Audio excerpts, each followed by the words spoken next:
203 রানের টার্গেট বাংলাদেশের। বিশ্বকাপে পাকিস্তানের পর আর একটা ম্যাচ যদি বাংলাদেশ কোনোটা জিততে পারে, সবাই ভেবেছিল সেটা শ্রীলঙ্কার সঙ্গে ম্যাচ, এবং সেই ম্যাচে বাংলাদেশের আজকে টার্গেট দাঁড়িয়েছে 203 রান।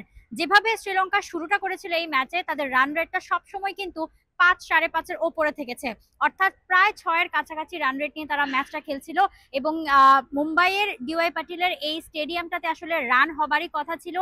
প্রেস বক্সে আমরা যখন কথা বলছিলাম, অনেকে বলছিলেন যে এখানে তো ফাইনাল হবে, দেখবেন ফাইনাল অস্ট্রেলিয়া এখানে 350 রান এমনিতেই করে ফেলবে। সো সেই জায়গা থেকে শ্রীলঙ্কা সেই অনুযায়ী রান রেটটা বেশ ভালো রেখেই এগোচ্ছিল, এবং সেখান থেকে তারপর বাংলাদেশ যেভাবে কামব্যাকটা করেছে, প্রথমত বাংলাদেশের প্ল্যান এটাই ছিল যে চামারি আতাপাত্তু তাকে আউটটা করতে হবে, কেননা তিনি সবচেয়ে বেশি এক্সপেরিয়েন্স প্লেয়ার এই শ্রীলঙ্কান স্কোয়াডে। তাকে যদি আউট করা যায় তাহলে বাংলাদেশের কাজটা অনেক বেশি সহজ হয়ে যাবে। টানা তৃতীয়বার অর্জন করেছে দেশের সেরা সুপার ব্র্যান্ড স্বীকৃতি বসুন্ধরা টিস্যু। সেখান থেকে সেটা করা গেছে, কিন্তু তারপর হাসিনী পেরেরা তিনিও কিন্তু মাথা চাড়া দিয়ে উঠেছিলেন, এবং তিনি তার মানে সর্বোচ্চ রানটা আজকে এই বিশ্বকাপে করেছেন, যেখানে তিনি সেঞ্চুরির দিকেও এগোচ্ছিলেন। সো দুটো 70+ পার্টনারশিপ ছিল শ্রীলঙ্কার, যেটা শ্রীলঙ্কাকে সবসময় ম্যাচে দারুণভাবে রিদমিক রেখেছে। এবং সেখান থেকে যেভাবে বাংলাদেশ কামব্যাক করেছে লাস্টের দিকে, টানা মেইডেনের ওপর রেখেছে, শ্রীলঙ্কাকে চাপে ফেলেছে। হাসিনী পেরেরার উইকেট নেওয়ার পর থেকেই বাকিরা খুব বেশি রান বের করতে পারছিল না, এবং কমেন্ট্রি বক্স থেকেও বারবার বলা হচ্ছিল যে তাদের আসলে প্ল্যানিংটা কি, তাদের রান করতে হবে, যদি তারা ডিফেন্ড করতে চায় যথেষ্ট রান বোর্ডে তুলতে হবে। সেখান থেকে অন্তত 200 পর্যন্ত যেতে পেরেছে শ্রীলঙ্কা। বাংলাদেশের হয়ে স্বর্ণা 3টা উইকেট পেয়েছেন, বাকি সবাই উইকেট পেয়েছেন সোভানা, মোস্তারি এবং ঋতুমণি ছাড়া। মোস্তারি মাত্র একটা ওভারই আজকে বল করতে এসেছিলেন, এবং বাকিরাও বেশ ছন্দে ছিল, ইকোনমিক্যাল ছিল।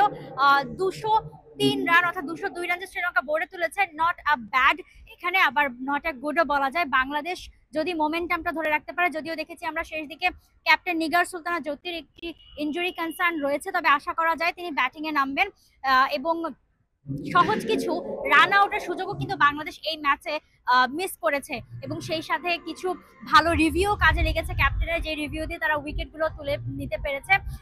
আম্পায়ারিং নিয়েও একটু প্রশ্ন উঠেছিল সেক্ষেত্রে, যে আম্পায়ার আসলে ডিরেক্ট আউট গুলো কেন দিচ্ছেন না, বাংলাদেশকে রিভিউ নিয়ে তারপর সেগুলো পেতে হয়েছে। বাট হ্যাঁ, দিন শেষে বাংলাদেশ 220-30 রান যদি শ্রীলঙ্কা সেখানে যেতে পারতো, বাংলাদেশের জন্য এটা টাফ হয়ে যেত, মেন্টালিও একটা প্রেশার ফিল করতো তারা। সেখান থেকে 220-30 তো না, 250 না, একেবারে 200-র কাছাকাছি রাখা গেছে। 203 রান বাংলাদেশ আশা করতেই পারে, কেননা প্রস্তুতি ম্যাচে বাংলাদেশ যেখানে শ্রীলঙ্কার সঙ্গে জিতেছিল, সেই ম্যাচটা খুব টাইট একটা ম্যাচ ছিল, কলম্বোতে হয়েছিল সেটা। সেখানে 240 রান করেছিল, 240+ বাংলাদেশ করেছিল, সেটাকে ডিফেন্ড করতে গিয়ে খুব ঘাম ঝরাতে হয়েছিল বাংলাদেশকে। একদম লাস্ট বলে গিয়ে বাংলাদেশ জিতেছিল, মাত্র 1 রানে জয়টা পেয়েছিল।